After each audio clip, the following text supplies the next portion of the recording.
Meghan Markle here.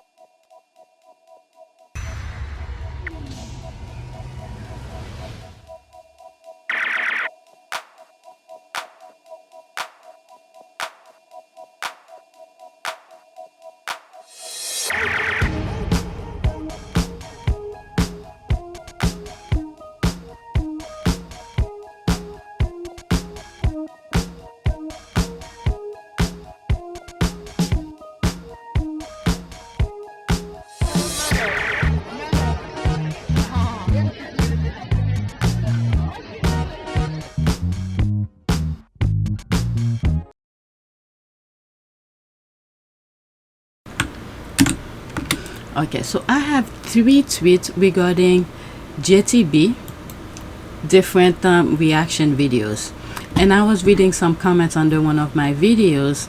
Is that yes, I'm aware he just came on X. Okay, I'm following him on X, and the thing I'm not sure of if he is on YouTube. If he is, please put it in the comment section. That way I go and follow him.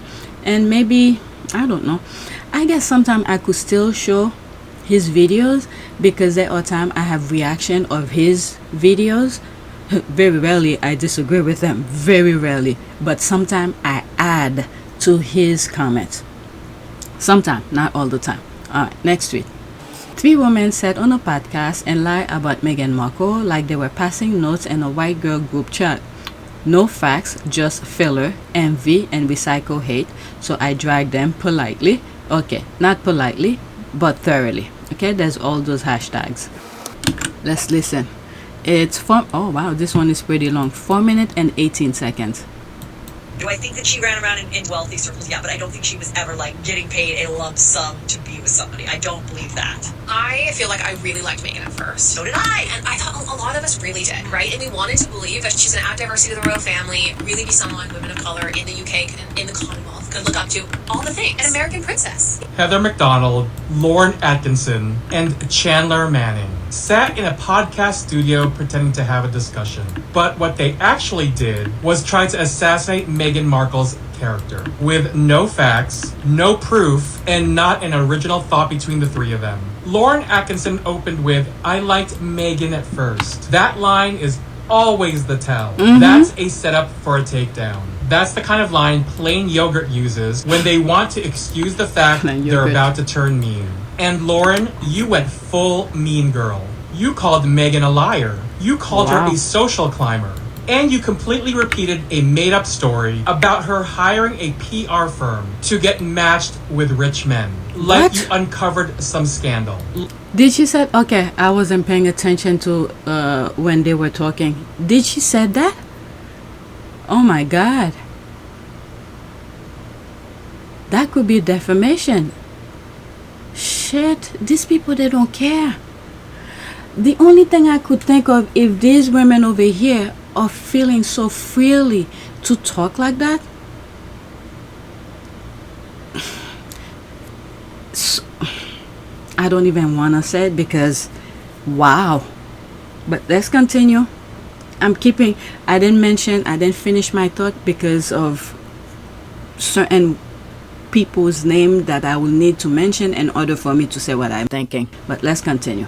Let's be clear. That story is a lie. Meghan worked with Sunshine Sachs, a legitimate firm. They came on after she married Prince Harry in 2019. There's no record of her using PR for matchmaking. You pulled that from thin air and said it on a microphone like it was fact. That's slander. And you smiled through it like you were doing something clever. Crazy. Heather McDonald, let's talk about you. You nodded, you smirked, and fed that lie with the same expression you probably give your esthetician when she asks if you want more filler. You've been injecting your face in permanent surprise since Chelsea Handler's first season. And yet you've got the nerve to sit there judging Meghan's authenticity. You built I was like, she looks familiar. It's from the Chelsea show, yes. I was like, oh my God, she looks familiar, but I wasn't sure where. Okay, let's continue. That's from the Chelsea show. I used to watch the Chelsea show on, is it the Comedy Network? It used to be late at night, but let's continue. your brand gossiping about celebrities more famous than you. And now you're gossiping about a duchess because your relevance dried up along with your tear ducts. You're not a cultural commentator. You're a clout chaser with a rapidly collapsing jawline. And Chandler Manning, you basically didn't speak. But you were there. You agreed with everything. You nodded along. You participated. And that makes you no better than the ones speaking. Your silence is just as loud. Your complicity is clear. So when we're being told for the last 6 years, we can't put a statement out to protect you, but you do it for other members of the family, there becomes a point when silence is betrayed. And let's ask the real question. Why is it always the pumpkin spice platoon like you? Why is it always this exact type? Heather, Lauren, Chandler, the ones with microphones, filler, and no facts, who gather together to tear down another woman like it's a group activity. I genuinely hope none of you have daughters. And if you do, I hope no one talks about them the way you just talked about Meghan. I hope they never walk into a room and get picked apart by women pretending to be supportive while sneering at their every move. Because what you did isn't empowering women. It was petty, calculated bullying. And you did it because Meghan is everything you're not. Composed, respected, and completely out of your league. And then Heather, of course, tried to land the fake mic drop. But is he kind? Let's flip that around. Are you kind, Heather? Are you kind, Lauren? Are you kind, Chandler? Because nothing about what you said showed kindness. It showed jealousy. It showed projection. It showed desperation. You didn't want truth. You wanted blood. This wasn't a podcast episode. It was a hit job. And it didn't expose Meghan. It exposed 3 women who are irrelevant without her. And just so we're clear, what do you get when you put an overfilled brunette and 2 box blondes in a podcast studio? Oh my God. 3 women who dressed like they just stormed out of Home Goods, talking like they peaked at a sorority mixer in 2008. Heather's face hasn't moved since the Bush administration. Oh my God. Lauren delivers gossip like she's auditioning for a Real Housewives confessional. And Chandler sat there like an intern who forgot her lines. This was Botox, beige, and bitter, served cold, under studio lights with no flavor. Yeah, and they're picking up on the same, her. I wasn't sure. I was like, she looked familiar, but I can't remember. But anyway, they're picking up on the UK typical talking points. Yeah, like he said, I think it's a hit job. It's on, oh my God, help us. Baggage forgot. Let's read some of the comments. White women jealousy. They are hurting because they should be the one that occupy that space. I've said this before. Let's say Harry had chose them. I don't think they'll be able to handle Harry. I don't think they'll be able to. In some instances where Harry bad behavior will be displayed, guess what? Majority of them, not all, but majority of them will just let it be, thinking that he's a prince, he could do whatever he wants. But unlike Meghan put him in his place and said, look, if you're gonna behave like this, I don't want to be with you. This is not the kind of family I want to raise. You need to find the right person to talk to as well. First of all, I need to know, what was the moment for you that led to therapy? Like, what was your moment at the bar? It was a conversation that I had with my now wife. Okay. And she saw it. She saw it straight away. She could tell that I was hurting and that some of the stuff that was out of my control was making me really angry. And it would make my blood boil. For the last 5 years, which is like, and it started in therapy of like, I don't want to lose this thing because I feel so connected to my mum. Little did I know, it's adrenaline. Why my wife saved me. Yeah. You know, I was stuck in this world. Yeah. And she was from a different world and helped sort of draw me out of that. But none of the elements of my life now would have been possible without me seeing it for myself. Yeah. As we know, it's one of the, you know, it's hard to change. It's almost impossible to change other people. Yeah. You got to start with changing yourself and allow that growth to happen. But yes, my partner is is an exceptional human being, and I'm eternally grateful for the wisdom and the space that she's been able to give to me. Well, there's an incident in the book where you kind of lose it. I think you lose your temper, and she says to you, "You can't do that with me. I will not be with a person who does that. I will not have children with a person who does that. You'll have to figure out what's going on inside yourself." And my wife, bless her soul, has always challenged me to, she wouldn't put up with anything less than my true self. And what a gift. And so relationships, but not just with spouses, but also with people who see you and accept you, such an important part of healing, I think. And I needed that. Yeah. I really needed that. I needed that pushback. I needed that moment of, again, scared of losing her. And it was a real moment because of the question that she asked. She said, is it because that was how you were brought up? Or that you've experienced or seen or heard, other people within your life speak to women like that? And it was like a light bulb moment. It was like, wow. Yeah.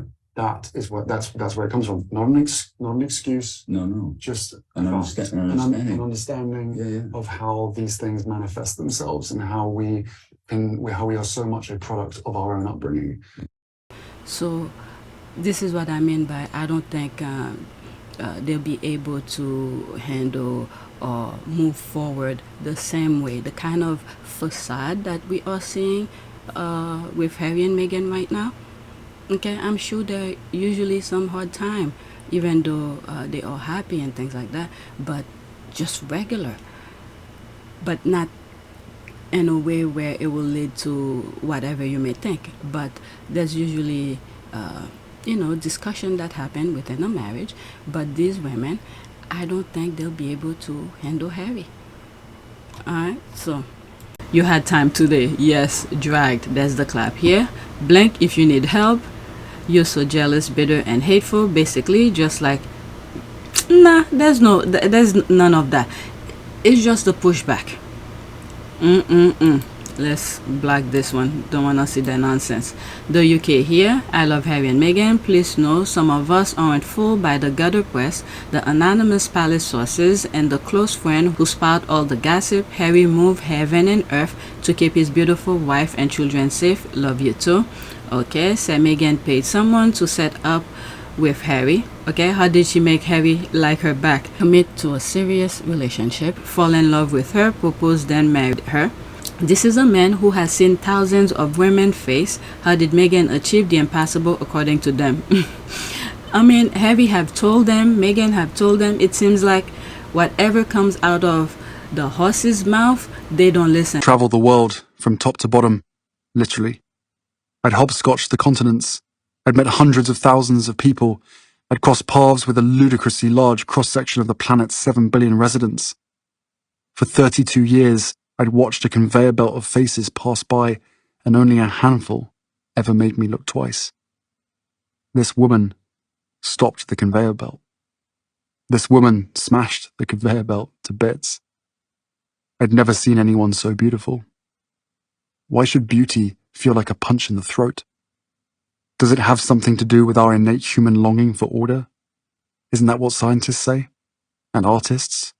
That beauty is symmetry, and therefore represents a relief from the chaos? Certainly my life to that point had been chaotic. I can't deny hungering for order, can't deny seeking a bit of beauty.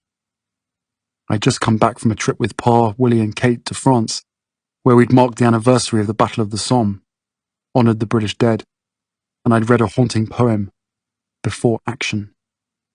It was published by a soldier 2 days before he died in action. It ended, "Help me to die, O Lord." Reading it out, I realised I didn't want to die.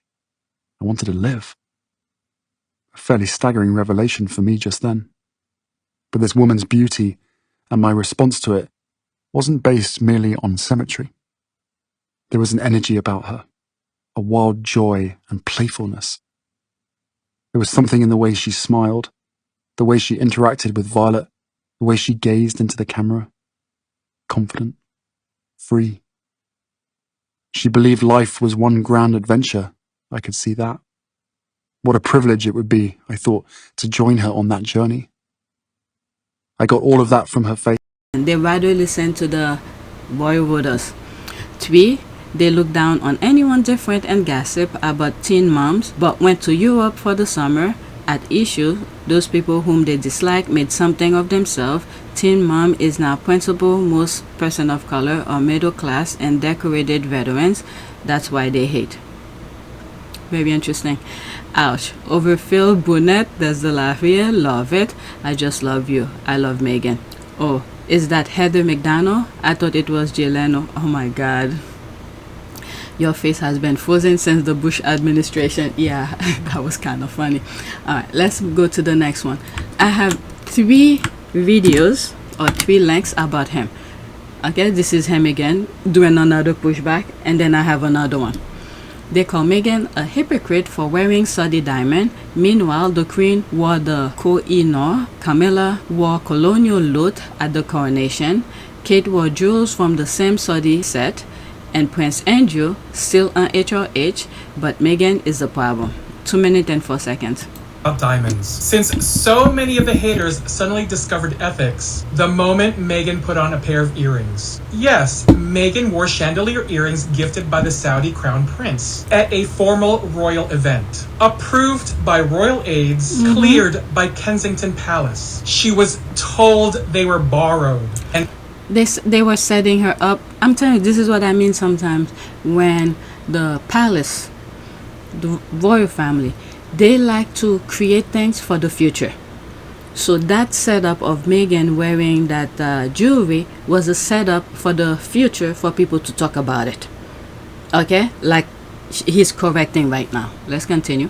And yet, 5 years later, the haters are still screaming hypocrite, like she smuggled them out of a war zone. But here's what they always forget. Every woman in that family wears blood diamonds. Just because the blood dried centuries ago doesn't mean it's not there. The Queen, she wore the Koh-i-Noor, a 105-carat diamond looted from India during colonial rule. It sits on a crown the British refused to return, even as multiple countries demand it back.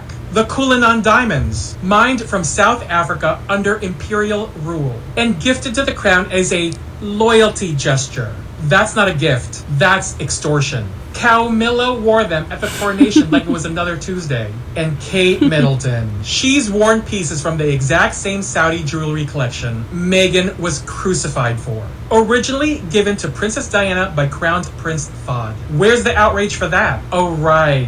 It's only a problem when Meghan touches it. Got it. And let's not forget Prince Andrew, who wore an HRH title standing beside Jeffrey Epstein, accepted luxury trips from billionaires, and paid off an SA lawsuit tied to a trafficked minor. So tell me again how Meghan's earrings are a scandal? The truth is, the hypocrite Meghan haters don't care about human rights. They care about controlling Meghan. If they held the rest of the family to even 1/10 of the standard they impose on her, there wouldn't be a monarchy left to defend. So, if you're ready to demand Camilla return her coronation diamonds, or Kate hand back her Saudi set, or the crown give India and South Africa their jewels back, spare us your fake morality. And let's not forget, Andrew bought, was it Kevin Spacey and I think Ghislaine Maxwell to sit on the throne. Let's not forget about that. I have the pictures. Okay, there's that. Hypocrites, without a doubt, in my humble opinion. So exhausting. The diamond Markle wore weren't just Saudi diamond, they were blood diamonds. And no, Princess of Wales did not wear jewelry from the same set. There was no set. Whatever. Meghan will not go over there and pick out of nowhere the institution's thing. They gave it to her to wear it. Okay, the noise that they would have been making. Love your content. You always speak the truth like a brutal honest best friend, but with better lighting. The notorious JTB always bring the receipt. The royal family has been stealing jewels from other countries for decades and not giving them back. Love this man. Say it as it is, love as ever. There's that. Brits are colonial looters. They are proud of it. Let's go to the next tweet. That's another video of them. All right, let's pause. how long is it? 2 minutes and 26 seconds. When William and Kate breaks royal protocol, it's modern parenting. When Meghan and Harry did it, it was disrespecting the monarchy. The press isn't hiding the double standard. They are the double standard. All right, let's listen. How William and Kate get praised for modernizing the monarchy every time they break a royal rule.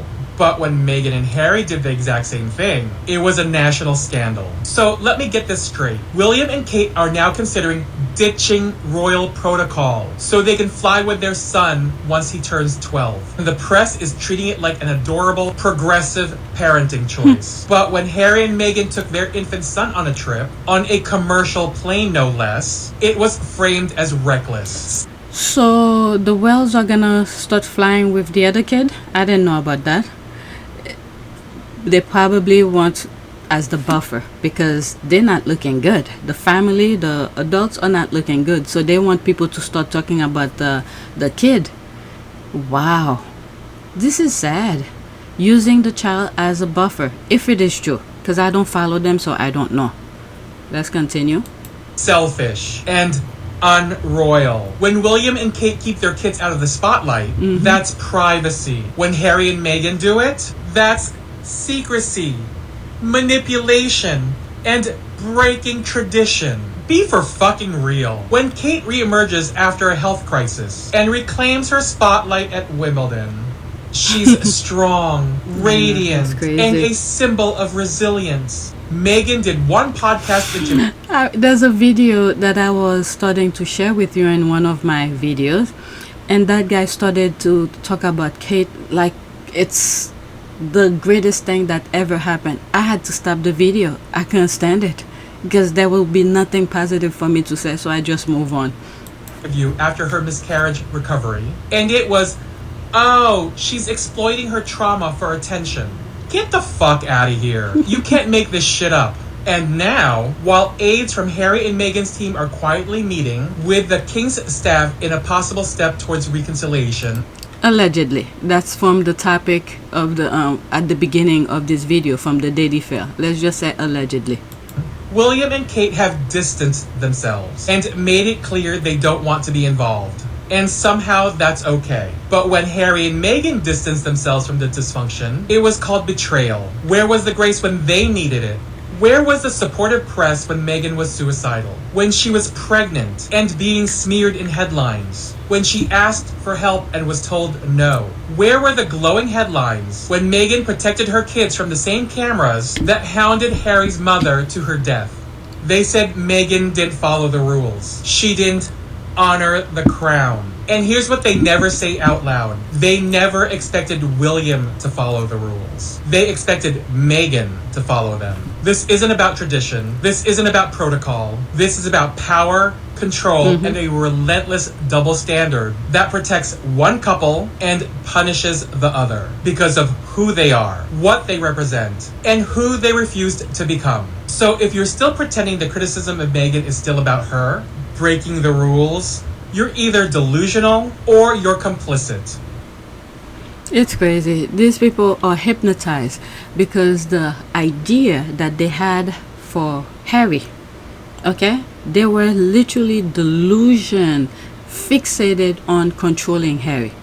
Meanwhile, Harry wasn't having it.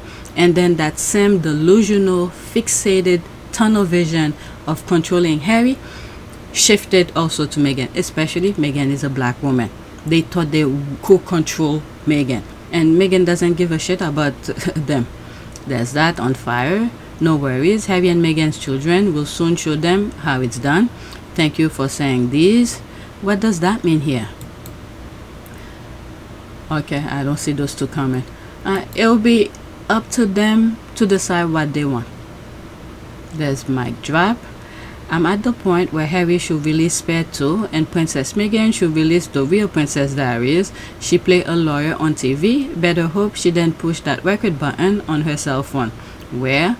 Thank you for calling out the royal widows, media, royal family trolls. It's their standard, my opinion. Hypocrisy is their middle name. Toxic British press. Alright. Okay, next tweet. Come on. Alright, so this is a mini thread I'm not gonna read this article. British media barring the threats from the royals. They then report the story because of the strong objections from press officer Tobin Andrea. This is an appalling interference in a free press. There's the thread here. Episode offers an insight into the kind of iron fist and a velvet glove activities that takes place behind the curtain of the British royal family as it seeks to control the narrative around the institution. Andrea used a WhatsApp text message group with other journalists who cover the royal family for British newspapers and television networks, a group known as the Royal Voter, to trash the story and say there will be consequences for any outlet that used the information. Criticized the article as unconscionable and downright offensive, given King Charles is currently battling cancer and warned that outlets which repeated its detail were unlikely to receive assistance in future. This is, I think I shared that WhatsApp tweet with you. It was very blurry, but I think I was able to make up the words, and I did share it on the screen so you could easily pause and read it. So this is what this is making reference to. I'll see if I could find the screenshot and share it with you. I'm not gonna read it again, but just to show you what I'm making reference to. Yet the monarchy is a public institution and one based on hereditary power. Clearly there's a public interest in knowing these details once leaked, and public institutions should not choosing which journalists to cooperate with. The fact that they take the same reason, okay, that they gave Harry about the Fragmore because taxpayers funded, is this, is that, and then when Harry said, okay, you need to leave me alone, I'm gonna pay for the renovation and all of that, okay, the same reason that they were giving Harry for the Fragmore is the same reason why the royal family should be able to let people in on their BS. But for some reason, there's a shield right there. But yet, they're taking million.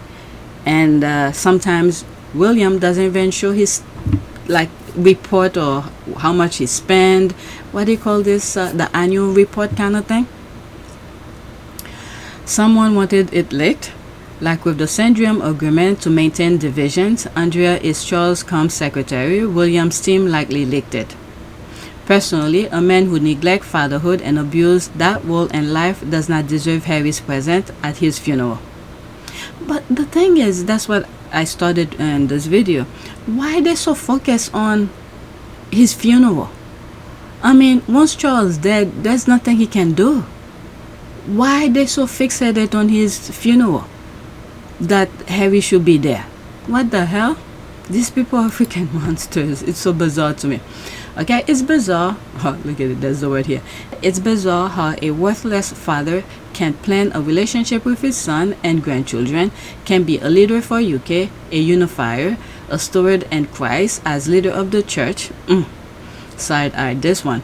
By treating his son with love, but he has the time to plan for a funeral that include his estranged son. I really don't know why they're so focused on that funeral. Why? The last time I touched this topic, I remember saying here, because maybe, well, next year there's his final lawsuit with one of the papers. I think it's the Sun. There's 3 he had issues with. Dady fell, what was the other one? The one with Rothermer, or is it the Sun that's for Rothermer? It's 3. Dady fell, the Sun, and someone else, another paper. And I think it's the Sun newspaper that's the last one he needs to take to court. So the only thing I could think of why they so fixated about the funeral thing, because they really want to get him meaning Harry, somewhere, whatever it is that they plan on doing to him. But they can't get him, and they want Charles to be the one to do that. And it seems like Charles can't really do it. He can't really do it. Once, I guess, whatever agreement that Charles make with Harry, if it's to the standard of the paper, and then they're gonna get rid of of Charles. I don't know. These people are crazy. One more reason we don't live in a democratic country. Yet all the leaks in this family are supposed to come from the Sussex camp. This just proved that the most likely camp for these leaks is actually William KP camp, Kensington Palace camp. This is my last one. I think there's more comment, but let's move on. And I have more tweet, but I think I'm gonna stop this video and then the next one I'll continue. Okay, Richard Aitch, how you pronounce it? Aitch, Richard Aitch, who sided with what Harry said in the BBC interview about his security, once again spitting facts. Maybe I have to put it with the other one. There's a video that I came across. Let me pause. The video that I was thinking of is below it. That's the one that I saw. 33 seconds. I might just record everything, and then when I'm editing, I could divide it in whichever way, because I think they are connected. The way that I put it on the list was pretty good. Alright, Richard Aitch, who sided with what Harry said in the BBC interview about his security, once again spitting facts. Okay, so this is that here. Who he is, corporate protective security. Okay, here's the thing that springs to mind, which underlines the very narrative that removal of his security was indeed a stitch up. If Harry and Meghan return to the UK on a permanent basis, I can guarantee that RASP, not sure what it stands for. I think I have an idea, but I can't think of it right now. Okay, I can guarantee that RASP provision will be reinstated. In terms of making any determination of whether Harry all should or should not receive protection, there remains no difference in risk to threats whatsoever, whether a principal is in location for a few days or permanently. I wish they would return only to prove this absolutely correct, whether he was serving the crown with royal duties or not. Harry's protection was removed not as any formalized approach to the assessment of threat and risk, because there was none. It was removed as the sole result of retributive justice to him relinquishing his royal duties and departing from the country. But there were many serious, credible threats against Meghan, were there, emanating from the far right? Absolutely. If you'd seen the stuff that was written and you were receiving it, the kind of rhetoric that's online, if you don't know what I know, you would feel under threat all of the time. So you were convinced that there was a genuine threat to Meghan's life on on more than one occasion, on several occasions? We had teams investigating it. People have been prosecuted for those. But everything that is happening here, it's the royal family who caused it. It's the royal family who caused it. There's Harry who wanted to work with them. So in conclusion, if you'd had the support, you'd still be there? Without question. Yeah. I'm sad that what's happened has happened, but I know, and I'm comfortable knowing that we did everything that we could to make it work, and we did everything on the exit process the way that it should have been with done. as much respect. With as much respect. Oh my God, we just did everything we could to protect them. Began to address Granny about the 5 options. Your Majesty, you've seen the 5 options? Yes, she said. We all had. They'd been emailed to us. 5 different ways of proceeding. Option 1 was continuance of the status quo. Meg and I don't leave. Everyone tries to go back to normal. Option 5 was full severance. No royal role, no working for Granny, and total loss of security. Option 3 was somewhere in between, a compromise, closest to what we'd originally proposed. I told everyone assembled that, above all, I was desperate to keep security. That was what worried me most, my family's physical safety. I wanted to prevent a repeat of history, another untimely death like the one that had rocked this family to its core 23 years earlier, and from which we were still trying to recover. I'd consulted with several palace veterans, people who knew the inner workings of the monarchy and its history, and they all said option 3 was best for all parties. Meg and I living elsewhere part of the year, continuing our work, retaining security, returning to Britain for charities, ceremonies, events. Sensible solution, these palace veterans said, and eminently doable. But the family, of course, pushed me to take option 1. Barring that, they would only accept option 5, We discussed the 5 options for nearly an hour. At last, the bee got up and went round the table, handing out a draft of a statement the palace would soon be releasing, announcing implementation of option 5. Wait, I'm confused. You've already drafted a statement? Before any discussion? Announcing option 5? In other words, the fix was in this whole time? This summit was just for show? No answer. But I guess the way they wanted to manipulate him, he didn't want them to manipulate him. He wanted to do 50-50, but they said either you in or you out. And then when he went to the Syndrome Summit, they chose for him to be all out. Barring that, they would only accept option 5. We discussed the 5 options for nearly an hour. At last, the bee got up and went round the table, handing out a draft of a statement the palace would soon be releasing, announcing implementation of option 5. Wait, I'm confused. You've already drafted a statement? Before any discussion? Announcing option 5? In other words, the fix was in this whole time? This summit was just for show? No answer. So how is that Harry's fault? This is I don't understand. They create all the problem, and yet they're still having problem of the problem that they create. What the hell? Okay, let me pause this.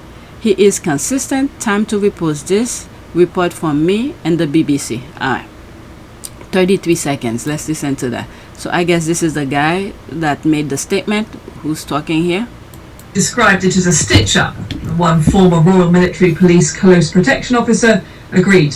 It is clear that the actions have been conducted as a means of spite, as a means of how dare you leave your royal duties and go to America and quit your country, and why should we provide security to you when you've done this to us. The actual situation regarding his security, as I said, hasn't changed whatsoever. I was born into this. Described it as a stitch-up. That last part where you saw Harry started talking, I think I have that video. I'll put it here. That's hard to forgive. I actually couldn't believe it. I thought with all the disagreements and all of the chaos that's happening, the one thing that I could rely on is my family keeping me safe. And not only did they decide to remove my security in the UK, but they also signalled to every single government around the world not to protect us. In October 1996, Princess Diana flew to Italy to be given a medal for her contribution to humanitarian work, especially in the field of public health.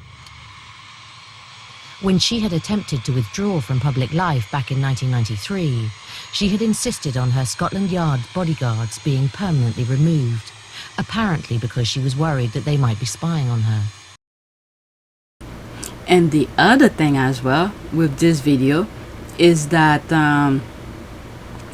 Harry, when he was leaving to meet Meghan in Canada, that Santa Bali speech that he made, where it seems like he took full responsibility of it, trying not to throw the royal family under the bus.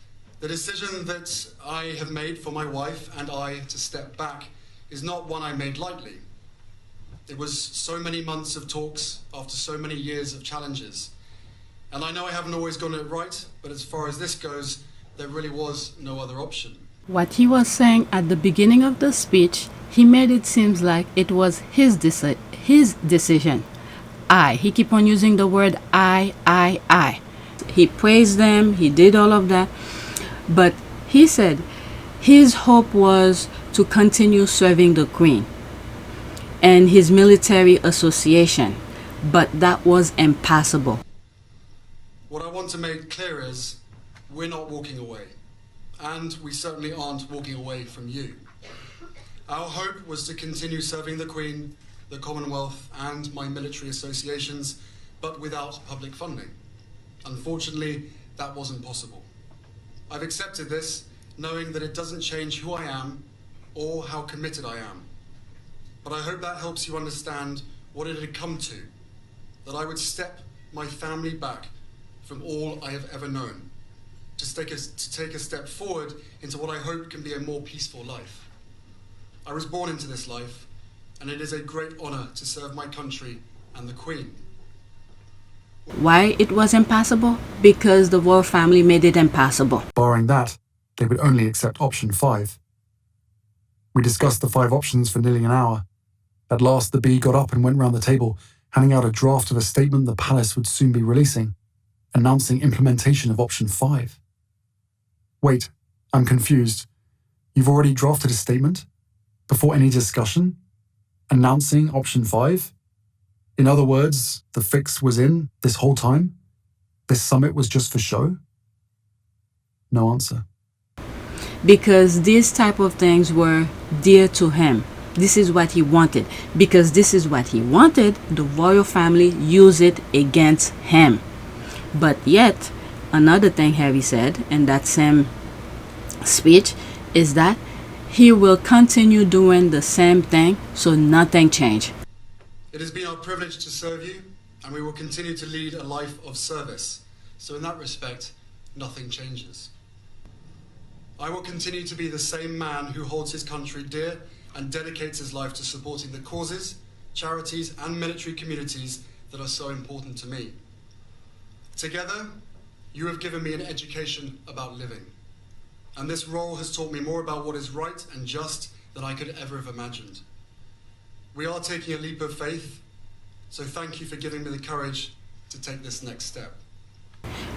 It's just that now he's not gonna do it with the royal family approval. He's gonna do it in his own term. All those visits he's doing in Kenya, Angola, what other places? South Africa, what other places? Colombia. He's doing it in his own term, and then he's getting praise for it. The royal family is pissed about that. The royal family wanted to be the one to control him and send him to do this thing to represent them, because when they go, they look like a freaking robot. They can't operate with people. So they're making his life much harder. And then not only that, Harry have said in that clip where the royal family or the institution told other government to not provide him with security. That's hard to forgive. I actually couldn't believe it. I thought with all the disagreements and all of the chaos that's happening, the one thing that I could rely on is my family keeping me safe. And not only did they decide to remove my security in the UK, but they also signaled to every single government around the world not to protect us. I would love reconciliation with my family. How fair is that? So you're telling me all the problem that Harry has with the royal family, it's the royal family who created it.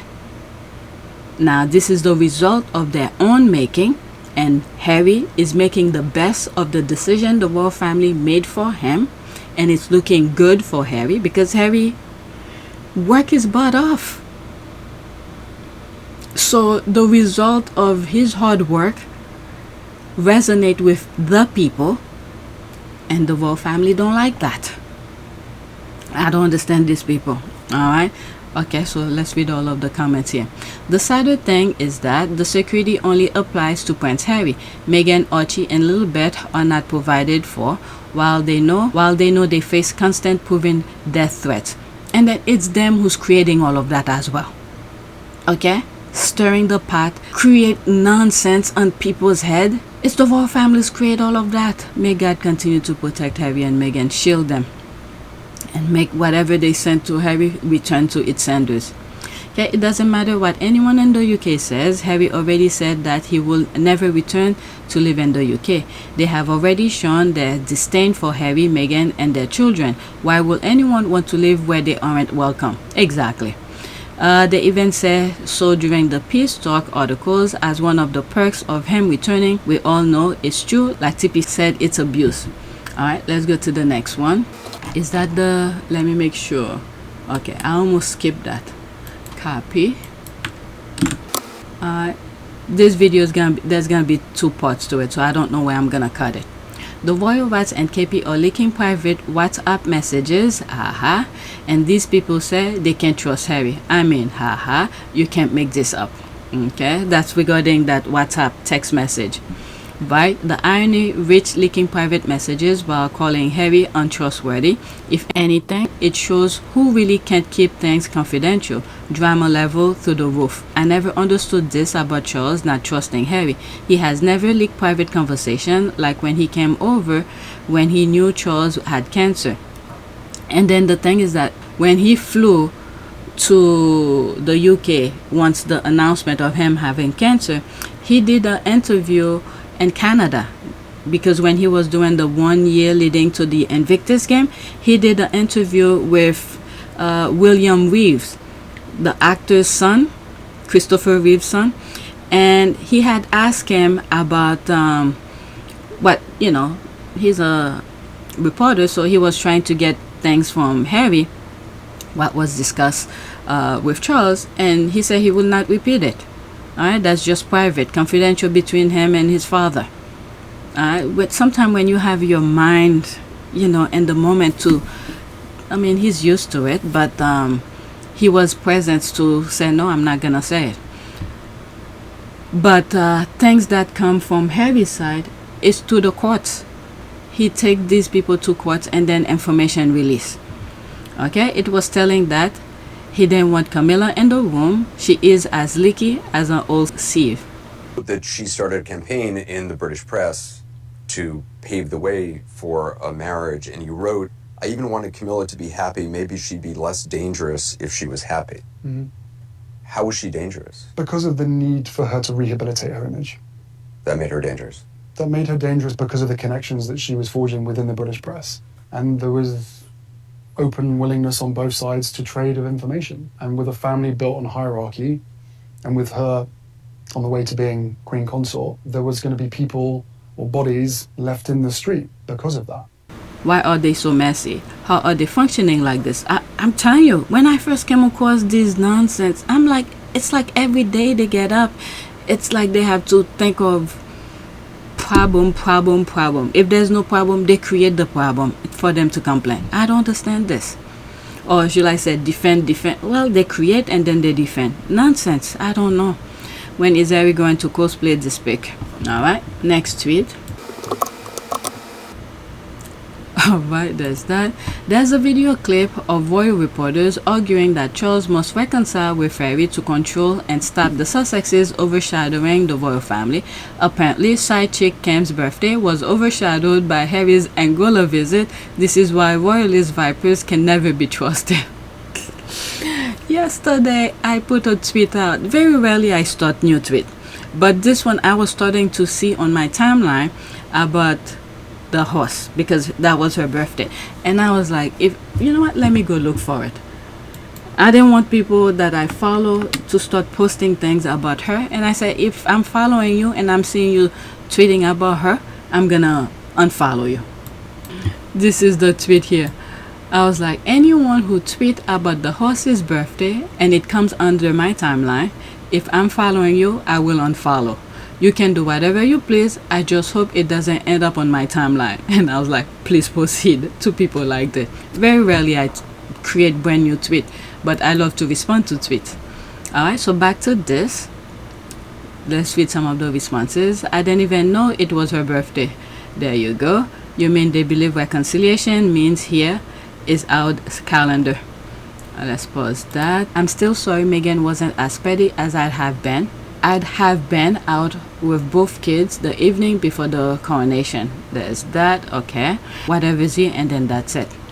What's lovely about Harry's Angola visit is that Diana's name and image were on the world's lip and eyes everywhere on Camilla's big day. Once again overshadowed by lovely Princess Diana, I can think of no better treatment for that rotten cow as she shuffled toward her doom. I wasn't really on Twitter after I finished with the computer, because I was trying to finish edit some stuff, and I wasn't too much on Twitter. But when I do pick, I was seeing some people that I follow tweeting about her, and then I put that tweet out. The only way for Harry and Meghan not to overshadow that family is to cease existing. However, as the global love for Princess Diana has shown, that isn't the panacea that they imagine, so perhaps they should settle into being second billing and stop comparing where they can't compete.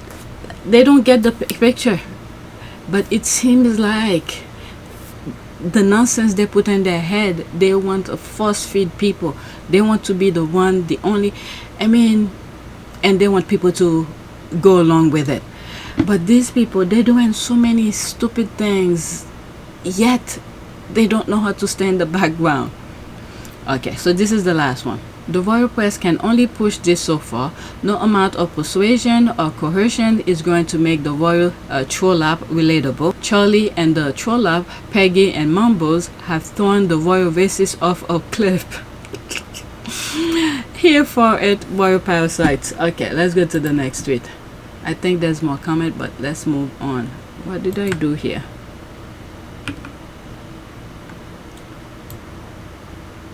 Looks like I delete something. 117.58. I almost delete something. Next tweet. Okay, so there's this here.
It is a great privilege to be with all of you today.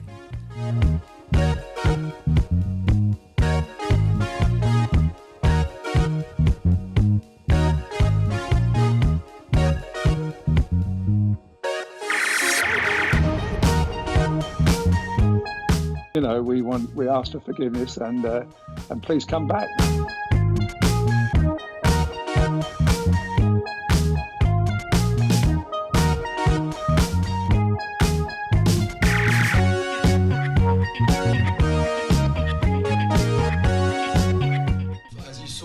The love and happiness that I'd hoped for all my life.